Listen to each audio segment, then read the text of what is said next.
O Observatório da Imprensa está de volta e hoje debate o envolvimento entre mídia e religião.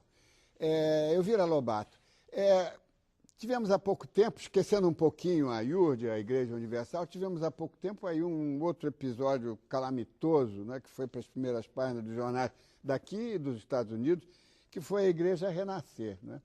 As suas figuras máximas também foram presas nos Estados Unidos por declaração irregular de entrada de divisas, e o governo brasileiro disse que ia suspender as concessões que eles têm. Não é? Suspendeu ou não suspendeu? Como é que ficou aquela situação? Porque isso em função da Igreja Universal, porque se eles vão ser, realmente, esses 10 dirigentes vão ser indiciados, também cria-se uma situação meio parecida, né? Como é que você vê isso? Bom, no caso específico da Renascer em Cristo, que você citou, eu me lembro que o Ministério das Comunicações chegou a anunciar, divulgar, que estaria suspendendo a tramitação de processos de pedidos de concessão de empresas ligadas a dirigentes da Renascer em Cristo. A Renascer, ela disputou várias licitações para rádio e televisão na segunda metade dos anos 90. Ela criou empresas registradas em nome de pastores ou bispos e de parentes desses dirigentes da igreja. Eu, recentemente, até estava acompanhando, analisando a tramitação dos processos na Câmara e no Senado, e, para minha surpresa, eu vi que aquelas empresas não houve... alteração. Não houve alteração. O Senado, pelo contrário, editou os decretos legislativos confirmando as concessões. Para quem não conhece, não acompanha bem esse setor, as concessões funcionam da seguinte maneira. No caso das emissoras comerciais, o governo faz as estações públicas, coloca à venda as concessões de 15 anos renováveis no caso de televisão, 10 anos renováveis no caso de rádio. A empresa, a concessão é em nome de empresas e até agora o Congresso tem praticamente só referendado as decisões do governo. Para cassar uma concessão, ou para negar uma concessão, é um processo muito complexo, exige uma aprovação de uma grande maioria, tanto na Câmara quanto no Senado.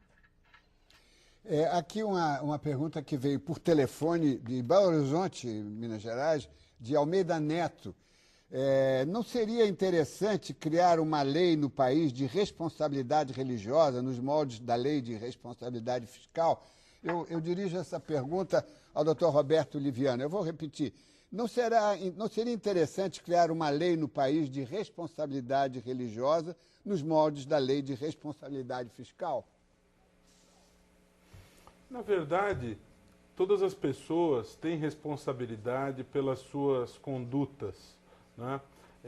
Nós precisamos ter um pouco de cuidado. O outro lado dessa moeda é a questão da liberdade religiosa, da liberdade de culto.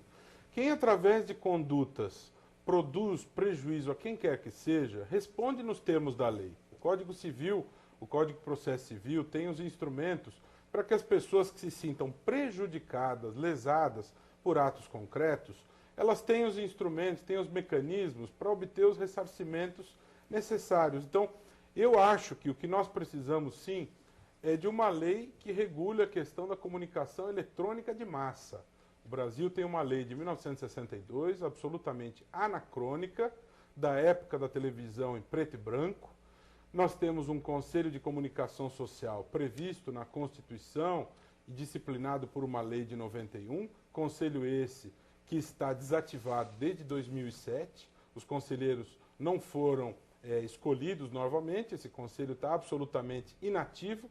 Nós precisamos desses instrumentos, dessas ferramentas, para poder ter um controle maior dessas questões da televisão. Agora, os atos praticados por pessoas que integram determinadas igrejas, que lesam pessoas naturais ou pessoas jurídicas, estes prejuízos são imputáveis àqueles que lhes deu causa, ou a pessoa física ou a igreja a qual essa pessoa pertence. Então, há instrumentos na lei para promover as responsabilidades necessárias.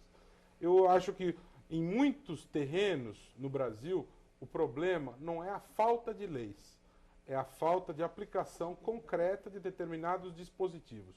No que diz respeito a essa questão da televisão, aí sim, eu acho que nós precisamos de um instrumento legal detalhado. Elvira comentou essa questão da concessão.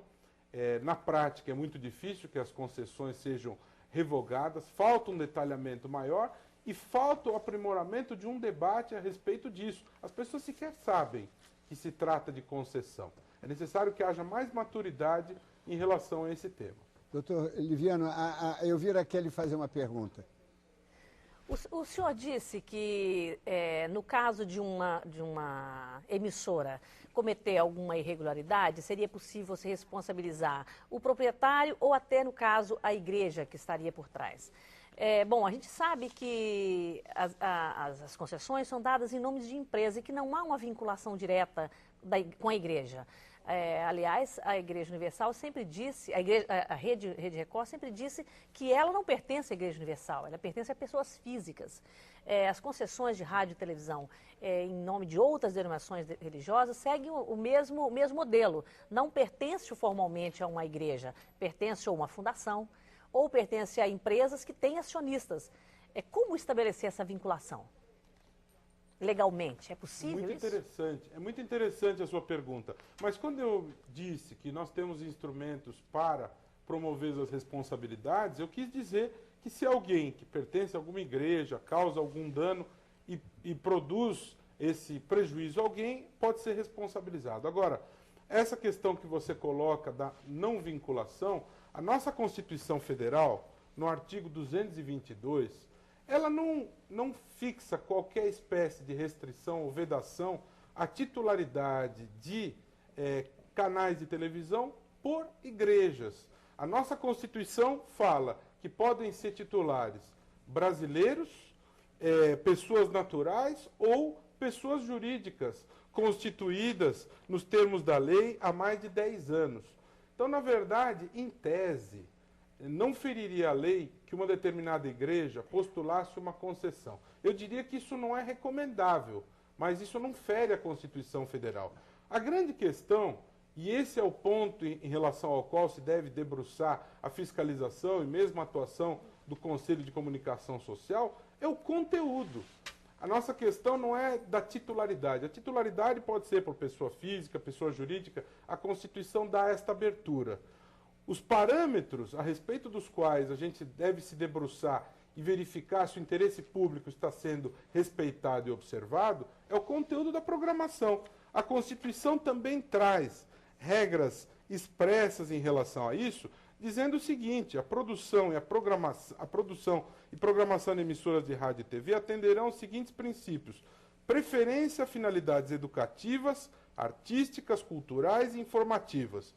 Promoção da cultura nacional e regional, estímulo à produção independente que objetive a sua divulgação.